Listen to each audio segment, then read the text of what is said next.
Good day, everyone, and welcome to the Copart Incorporated Third Quarter Fiscal 2025 Earnings Call. Just a reminder, today's conference is being recorded. Before turning the call over to management, I will share Copart's Safe Harbor Statement. The company's comments today include forward-looking statements within the meaning of federal securities laws, including management's current views with respect to trends, opportunities, and uncertainties in the company's markets. These forward-looking statements involve substantial risks and uncertainties. For more detail on the risks associated with the company's business, we refer you to the section titled Risk Factors in the company's annual report on Form 10-K for the year ended July 31st, 2024, and in each of the company's subsequent quarterly reports on Form 10-Q. Any forward-looking statements are made as of today, and the company has no obligation to update or revise any forward-looking statements. I will now turn the call over to the company's CEO, Jeff Liaw. Welcome and thank you for joining us. I'll begin with some remarks on our insurance business, including comments about our preparation for the 2025 cat season, before passing it to Leah to describe the results of our financial performance for the quarter. Starting with our insurance business, our global insurance volume remained relatively flat year over year, with a nominal decline of 0.3% globally in unit sales and 0.9% in the United States. Accounting for the extra business day of leap year 2024, global insurance and U.S. insurance units sold grew by 1.3% and 0.6% respectively. At the same time, total loss frequency continues to rise, as it has throughout the vast majority of the history of our industry. In the United States, total loss frequency reached 22.8% in the first calendar quarter of 2025, up 100 basis points or thereabouts in comparison to last year. And while individual quarters can fluctuate, and from time to time we observe even seasonal effects, the underlying drivers of total loss frequency remain quite consistent over time. First, the economics of vehicle repairs become less economically attractive to our client base, the insurance industry, with increasing vehicle complexity, rising parts prices, rising labor rates, storage fees, rental car expenses as well. At the same time, on the other side of the ledger, the economics of total loss become more attractive over time. For emerging economies around the world, our salvaged vehicles are an essential source of mobility for them. Copart's auction technology and our ecosystem of sellers and members is uniquely well suited to finding the highest and best use for every vehicle we touch. In anticipating a question about why nominal insurance volumes haven't kept pace with what appears to be rising total loss frequency, we'd offer a couple of notes. First, the precision of total loss frequency measures does vary. The very nature of the calculation is to assess what portion of the claims in any individual quarter are ultimately resolved via total loss in the end, meaning some figures are even revised after the fact for historical periods. And notably, we observe that there are cyclical forces at work as well, including an increase in the rate of uninsured and underinsured drivers. According to the Insurance Research Council, they observed meaningful increases in both over the course of the past 4 years, and we would note cyclical trends over the decades in terms of the rate of uninsured and underinsured drivers. What that means in practice is that drivers with coverage of that type may never bring their vehicles into the traditional insurance claim settlement pathway in the first place. We would expect over time, as has been proven over the decades, that these cyclical forces will revert at some point as well. I wanted to turn my attention to the 2025 storm season. Meteorologists and experts have released a number of forecasts for how they expect 2025 storm season to unfold, noting that 2024 was an active season itself. Most would expect, based on above average oceanic temperatures, that this storm season could well be an active one as well, perhaps as active as 2024. In anticipation of these types of events, we continue to invest in real estate, infrastructure, technology, our people, and other aspects of operational readiness. Our preparation is not an ad hoc spring event, but in fact a year-round exercise for us as a company. One tangible example is our acquisition of Hall Ranch, a property located in South Florida, which offers nearly 400 usable acres of vehicle storage for a storm. With this addition, we now have the physical footprint to handle a storm more than 3 times the size of the largest Florida storms on record in Copart history. In closing, we are excited to continue to invest our time and resources in growing and enhancing our capabilities, both for storms and for our day-to-day business. We'll invest in our physical storage capacity, our technology platform, our people, and our seller member ecosystem, each of which is essential to delivering superior auction outcomes to our sellers and a superior purchasing experience for our members. With that, I'll turn it over to our CFO, Leah Stearns, and we'll both take your questions thereafter. Thank you, Jeff. I'll begin with our third quarter sales trends. During the quarter, our global unit sales increased 1%, which reflects the modest headwind from the prior period being leap year. On a per business day basis, our global unit sales increased over 2%. Consignment or fee units continue to constitute most of our global unit volume. In our U.S. segment, unit sales were flat, reflecting flat fee unit growth and purchase unit growth of nearly 7%. Our U.S. insurance unit volume decreased close to 1% year over year and decreased approximately 2% excluding CAT units. We continue to see non-insurance U.S. unit volume growth outpace that of our U.S. insurance business. Blue Car, which services our bank, rental, and fleet partners, continues its strong trend with year-over-year growth of almost 14%. Dealer sales volume, consisting of Copart Dealer Services and National Power Sports Auctions, grew over 3% year-over-year. Low-value units increased just over 4%. Turning to our international segment, we saw unit sales growth of 6% in the quarter and about 5% excluding CAT units, with fee units increasing 9% and purchase units decreasing 13% for the quarter. Our purchase units continued to decline as certain insurance customers shift from purchase contracts to consigning units. On a final note, we have observed softness in the heavy equipment auction space, due in part to widespread uncertainty regarding infrastructure spending and tariffs. Our partner in the equipment space, Purple Wave, nevertheless maintained flat GTV year over year for the trailing 12 months ending April 30th. Our global ASPs increased by approximately 3% for the quarter compared to the year-ago period. Our U.S. insurance ASPs increased over 2% over the same period, and our international segment insurance ASPs increased approximately 5%. We believe our auctions are outperforming other platforms on delivered ASPs to our sellers, attributable to the active participation of our global member base as well as our unique digital auction platform. We have not observed any hesitation from our buyers, which we would attribute to proposed or enacted tariffs. Our global inventory decreased nearly 10% from the year-ago period. Overall inventory levels in the U.S. decreased approximately 11%. There are 3 main drivers of the inventory decline: lower assignments, faster cycle times, and the reduction in low-value unit-aged inventory. As we've noted previously, year-over-year changes in inventory levels can be a directional indicator of prospective unit sales trends. The trends we are observing in our inventory levels reflect the cyclical impacts associated with an increasing share of under- and non-insured motorists and varying growth trajectories amongst insurance carriers. We continue to believe that the secular trends in favor of rising total loss frequency will drive our long-term growth. In addition, our continuous focus on reducing our operational cycle times has reduced inventory levels.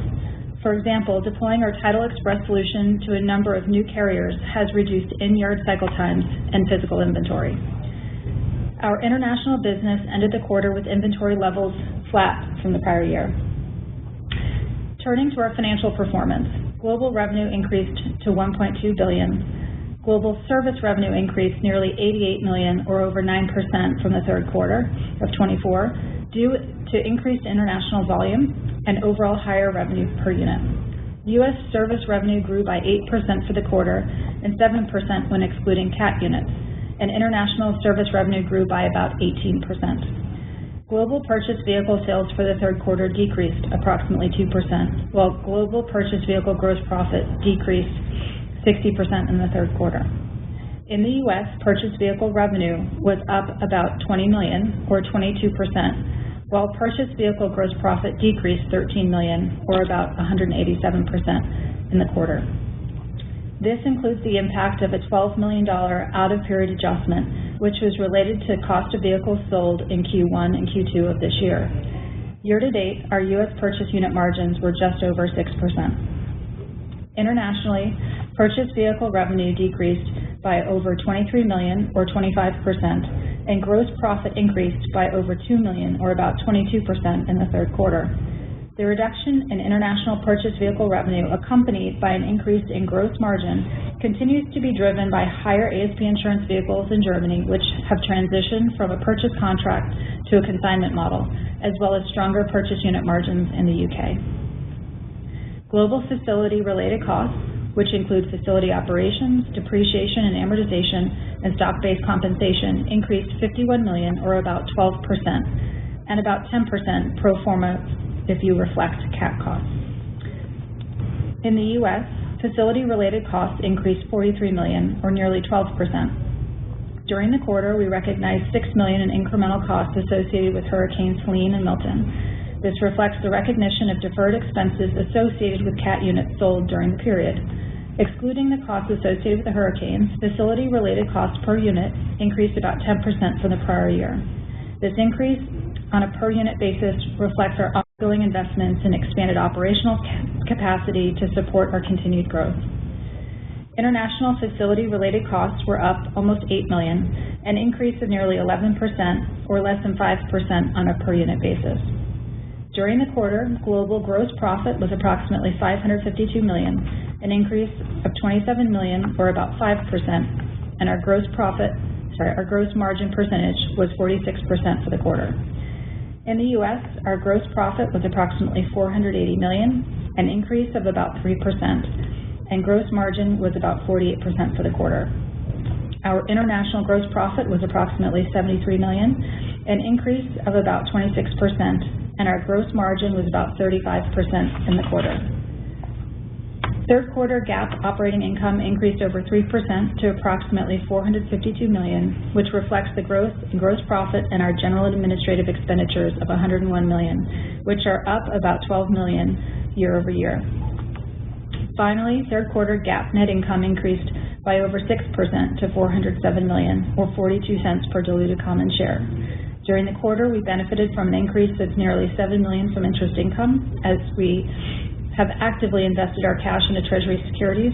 For the quarter, our tax rate was a little over 19%. Turning to our capital structure, as of the end of April, we had over $5.6 billion of liquidity, which is comprised of nearly $4.4 billion in cash and our capacity under a revolving credit facility of approximately $1.3 billion. With that, Jeff and I would be happy to take some questions. Thank you. With that, we will now be conducting a question and answer session. If you'd like to ask a question, please press star 1 on your telephone keypad. A confirmation tone will indicate that your line is in the question queue. You may press star 2 to remove yourself from the queue. For participants using speaker equipment, it may be necessary to pick up the handset before pressing the star keys. One moment while we poll for questions.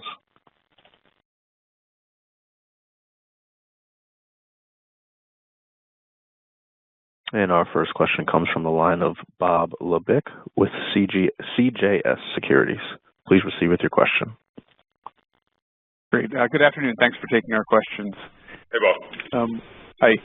So, obviously you guys have a tremendous asset in your land, and you keep purchasing more, and it's a clear benefit to your insurance, salvage customers, which is, why you keep buying it. I was hoping you could talk about how do you think about this, land asset.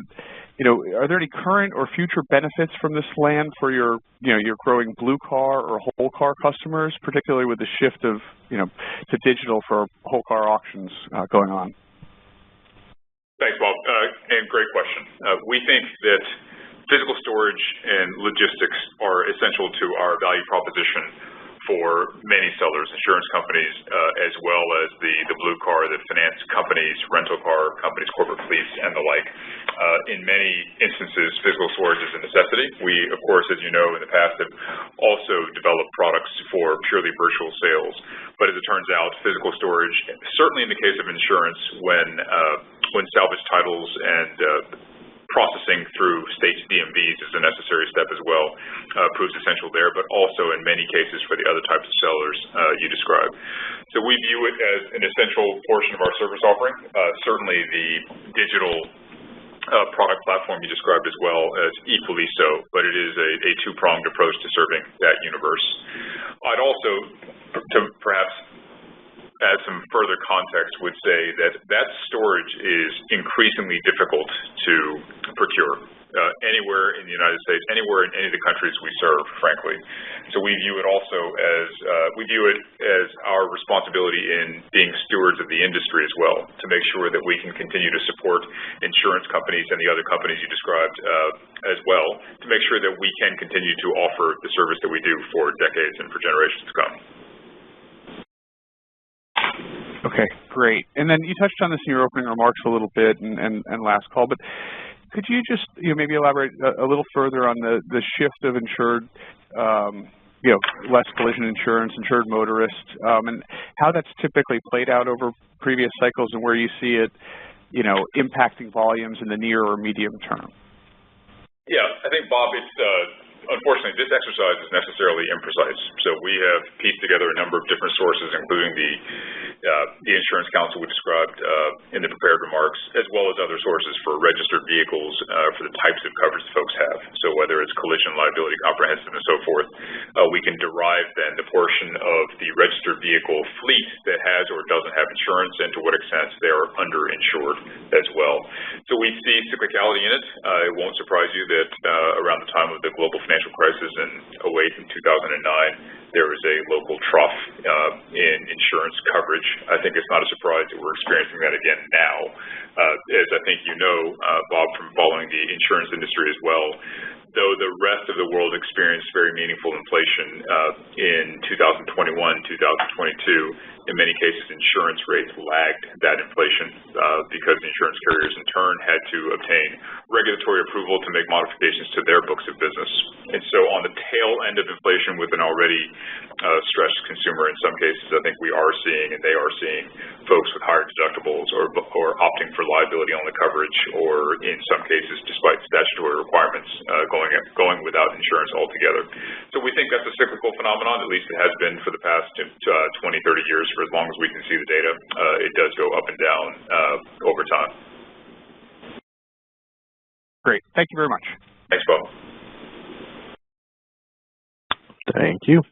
Our next question comes from the line of Craig Kennison with Baird. Please proceed with your question. Hey, good afternoon. Thanks for taking our question as well.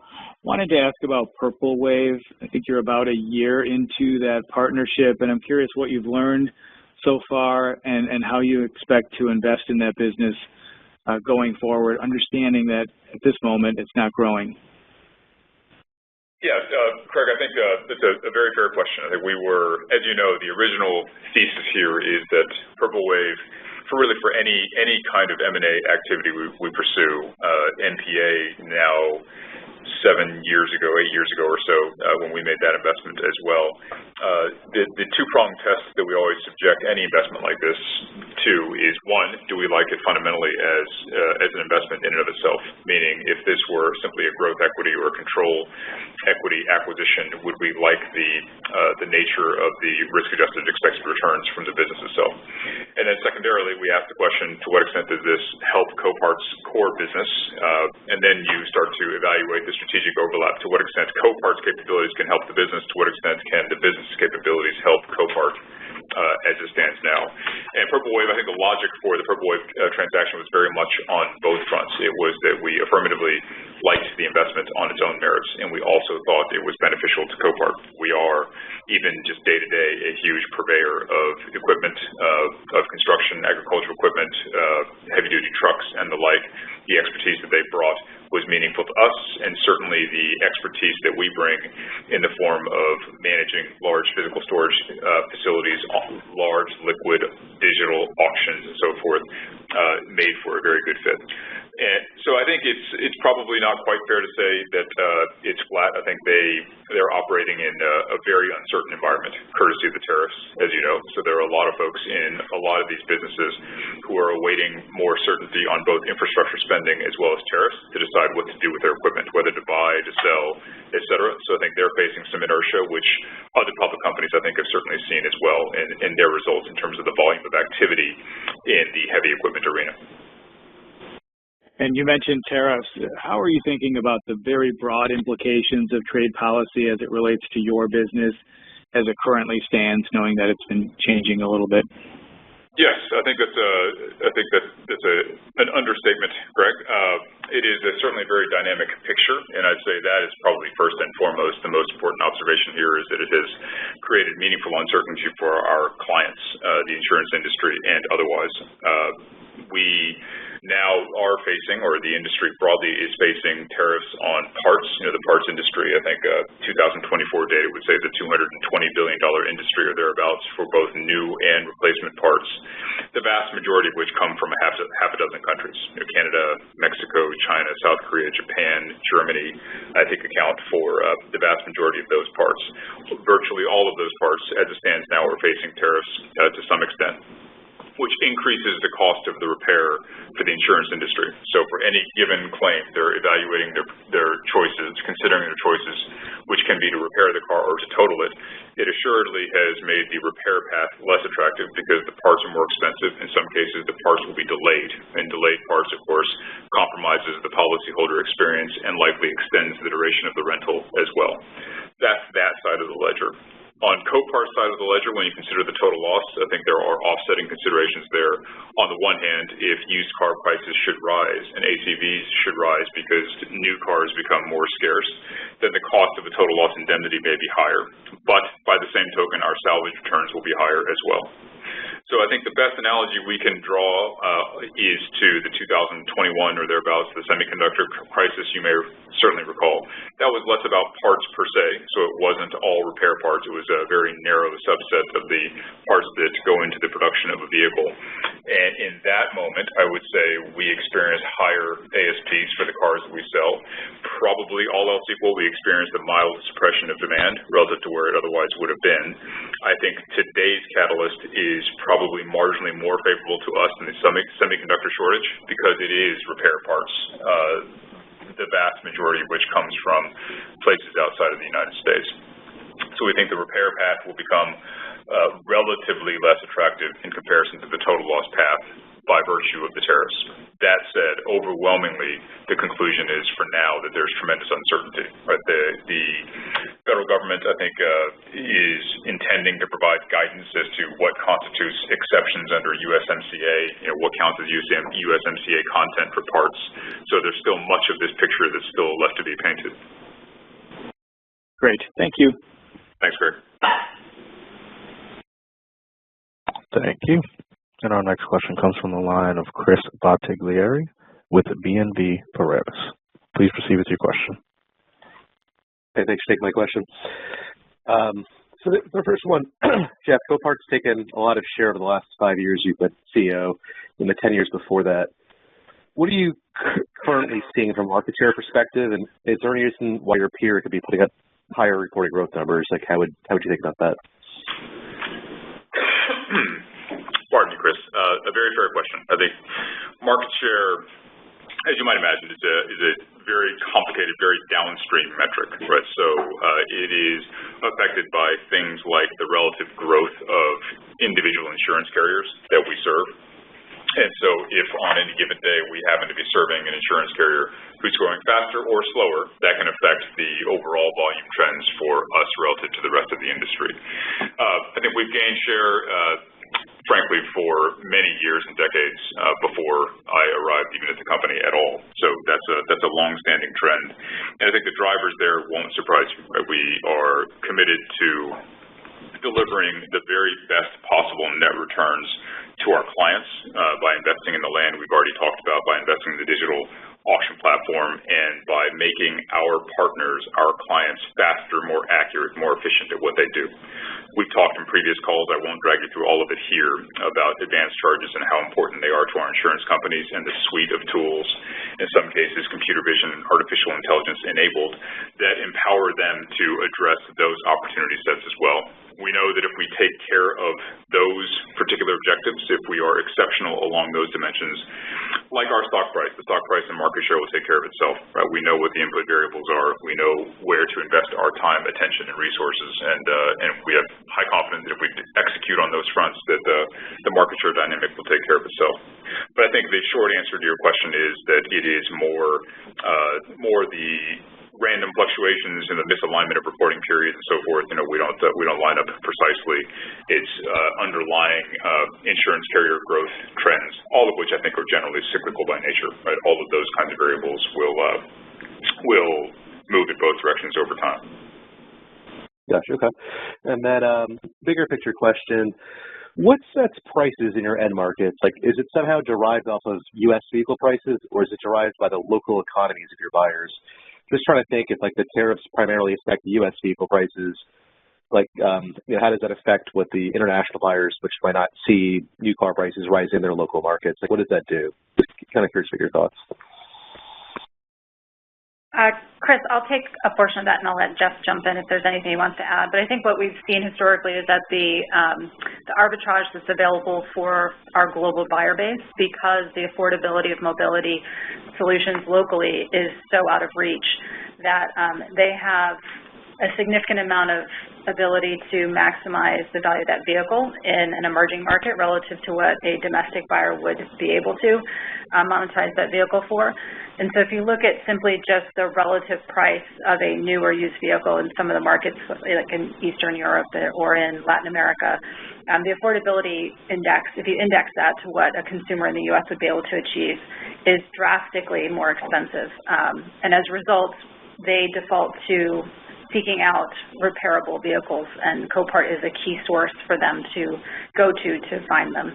I would say the sensitivity of price, we don't have a perfect answer to, but we do think that the spread between the alternative is quite dramatic, and therefore we have not seen any significant impact to buyer activity and bidding activity as a result of the pending or enacted tariffs so far.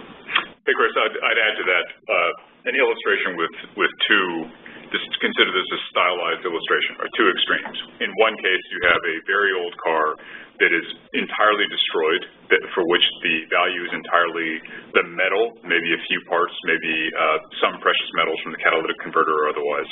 The value of that car is largely domestic. In fact, it's largely local, right? It's unlikely this car for a few $100s will move more than 10, 20, 30 miles even from the side of the Copart facility. That is a nearly entirely domestic, even quasi-local asset. That is also a very, very tiny fragment of the value of Copart's auction overall, and of our business overall. At the other extreme, consider a lightly damaged hail car or a vehicle we have consigned to us from a rental car company that is at the end of its rental fleet life. That vehicle then is valuable to a host of different places, including locals, including folks in other states, and including folks in Poland and Lithuania and otherwise. That vehicle then is subject to the specific substitutes available to each of those buyers. So in the U.S., assuredly, those buyers are now facing cars that will cost more on the new market, courtesy of tariffs, at least on a portion of the parts. For our international buyers, they, of course, will have to bid against those domestic buyers as well. So they'll have to compete for that vehicle. The individual circumstances of any given country, I think we tend to find that the biggest purchasing countries for Copart vehicles are fast-growing economies that don't have local domestic auto production. So their alternatives aren't fantastic, right? They can buy vehicles from other salvage markets. They can buy cars from the UK, subject to the right-hand, left-hand drive problem. They can buy cars from Copart Germany and Spain, and there are assuredly other sources of vehicles like it. But it's a long-winded way of saying that it varies very much by car, but it's ultimately an auction, right? So whatever your highest and best use is, whatever the highest and best use is for that given vehicle anywhere in the world, we'll generally find it. Gotcha. Okay. Thank you so much for the thorough explanation. Thanks, Chris. Thank you. And as a reminder, if you would like to ask a question, please press star 1 on your telephone keypad. That is star 1. And our next question comes from the line of Josh Patwa with JPMorgan Chase & Company. Please proceed with your question. Hi, good evening, and thanks for taking my questions. I was just curious about the trends in G&A spend. Typically, we've seen a seasonal sequential uptick in the third quarter, but this time around the trends appear flat. Was this stability driven by the reduction of some one-time expenses related to projects you've alluded to previously? And is the 3Q run rate a new baseline, or are there additional one-time expenses that are yet to roll off? Thanks, and I have a follow-up. Sure, Josh, I'll take that. With respect to G&A, I would say year over year, the main driver of the increase was attributable to our continued investment in the sales force within Purple Wave. The rest was really just some minor investments across our platform services to support our global organization. We don't necessarily look to that or provide guidance in terms of whether or not that is a steady state number. We make investments from time to time in projects and solutions that we think and believe will drive greater operating leverage for the business in the future. And so I wouldn't point you to that as being a run rate, but each individual investment that we do make into G&A, we do take an investment mindset approach to it and ensure that there are tangible returns that we will achieve, whether it's through cost reduction efficiency or other opportunities for the business more generally. Understood. That's helpful. And just as a follow-up, reflecting on a few quarters back, based on Jeff's commentary, I was under the impression that despite the increasing number of underinsured and uninsured motorists on the road, these vehicles would eventually end up at Copart auctions, as it seemed to be the most economically efficient outcome. However, based on your comments today, it appears that's not the case. Could you provide some insight into the channels that are effectively facilitating the scrappage or potentially the remarketing of these vehicles? Yeah, I think that's a fair question. I think the vehicles in many cases could or should still end up back at Copart via our Cash for Cars business, which purchases vehicles directly from consumers.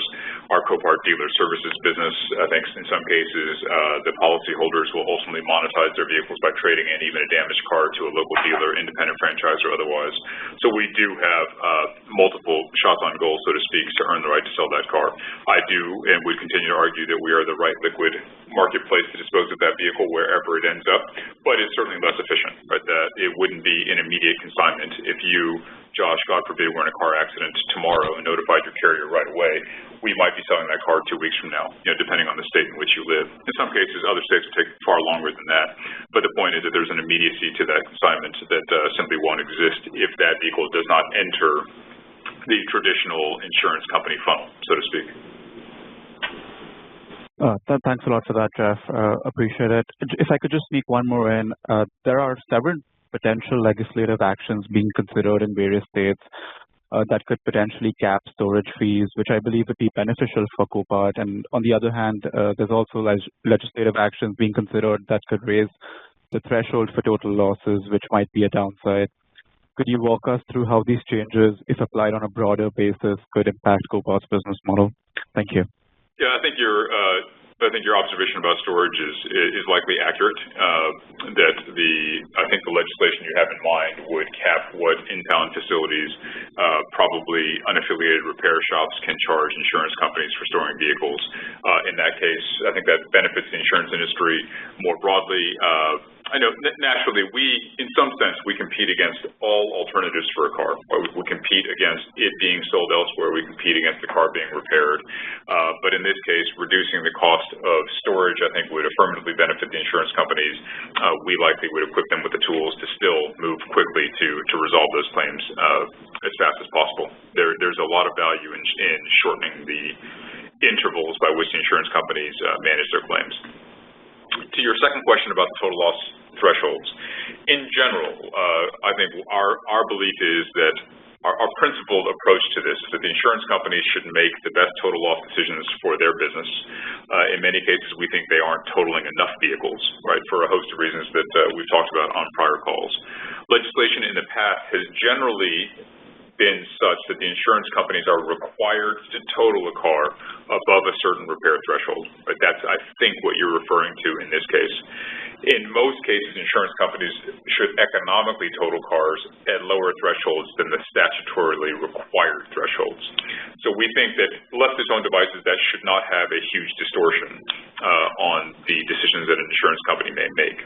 If, on the other hand, you had mandatory repair legislation, which by and large does not exist in the United States, such that the insurance companies were required to repair a vehicle for a certain percentage threshold. That could alter the picture somewhat.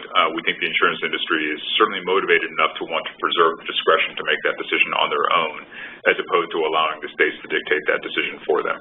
So we don't think that's a meaningful distortion, but we certainly do track that aspect of our business. Thanks a lot, Jeff and Leah. Appreciate your insights and good luck. Great. Thank you, Josh.